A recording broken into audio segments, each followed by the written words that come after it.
জবাব দিতেই এক ফল ব্যবসায়ীর হাতে মারধরের শিকার হলেন এক মহিলা। ঘটনায় আহত ওই মহিলাকে শিলিগুড়ি জেলা হাসপাতালে ভর্তি করা হয়। বর্তমানে সে হাসপাতালে চিকিৎসাধীন অবস্থায় রয়েছে।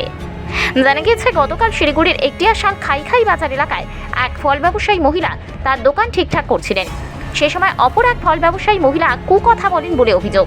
সেই কুকথার বিরুদ্ধে জবাব দেওয়ায় অপর এক ফল ব্যবসায়ী যুবকের মারধরের শিকার হলেন ওই ফল ব্যবসায়ী মহিলা। ইতিমধ্যে ওই ফল ব্যবসায়ী যুবকের বিরুদ্ধে ভক্তিনগর থানায় একটি লিখিত অভিযোগ দায়ের করা হয়েছে বলে জানা গিয়েছে। আহত ওই মহিলার মেয়ে সাংবাদিকদের মুখোমুখি হয়ে জানান যে আমার মাকে মারধর করেছে, তার কঠোর শাস্তি হোক।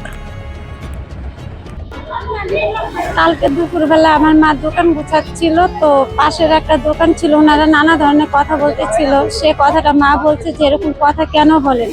তো ওনার ওই মহিলার সাথে আর আমার মার সাথে একটু তকাতকি হওয়ার পরে ওনার 18-19 বছর একটা ছেলে, ওই ছেলে এসে আমার মাকে বেধর মারছে। মারার পরে আমরা ওখান থেকে সিভিলে নিয়ে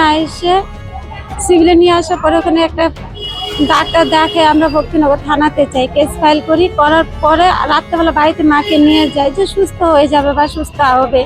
তো কালকে মা অতিরিক্ত এমন করতেছিল, শ্বাস নিতে পারতেছিল না, কেমন দম বন্ধ হয়ে আসতেছিল, অসুস্থ বেশি হচ্ছিল।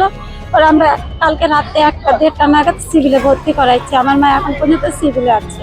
সেটা আমার থেকে বাজারের লোক ভালো বলতে পারবে, কেন ওইখানে সারাক্ষণ থাকে, ওইখানে দোকান করে, আদার্স লোকও দেখে ওনাদেরকে। সে আমাদের পাশের দোকান। এটা 4:30 পৌনে 5টা নাগাদ আমার মার ফলের দোকান। আরেকজনের যে দোকান, সে তারও কি ফলের দোকান? হ্যাঁ, তারও আমার বাবা মার বলতে কেউই নাই, শুধু আমরা 2টা বোন আছে, ওনার কোনো ছেলে নাই। ওনারা এত বয়সে কাজ করে খাচ্ছে যে আপনাদের কাছে একটাই রিকোয়েস্ট বলবো যে আমার বাবা মার সুবিচার হোক। পুলিশ এখন পর্যন্ত কোনো ব্যবস্থা নেয়নি, এখন কি করবে সেটা আমরা জানি না। কালকে রাতে গেছিলাম, কালকে বলছে যে আজকে 10টা নাগাদ ওনারা বাজারে ঢুকবে, দোকানে ঢুকে, এখন পর্যন্ত ঢুকেনি। মায়ের অবস্থা বেশি ভালো না, মাথা মতো ফুলে গেছে, বুকে ব্যথা পাচ্ছে, একটু শ্বাসকষ্ট হচ্ছে। করতেই পারে, এখন ওইটুকু অত বড় একটা ছেলে বয়স্ক মহিলাকে মারতে হতো, এমনি তো কম মারেনি, মারছে বেশি, এর জন্য আমরা সিভিলে ভর্তি করাইছি। উনার বাড়ি একটিয়াশাল হাটে, উনার দেব রায়। হ্যাঁ, উনার মার ফলের দোকান। 4:30 পৌনে 5টা। আপনার নাম? আমার নাম মামনি হালদার। আমি পাপিয়াপাড়া নরেশমোড় থাকি।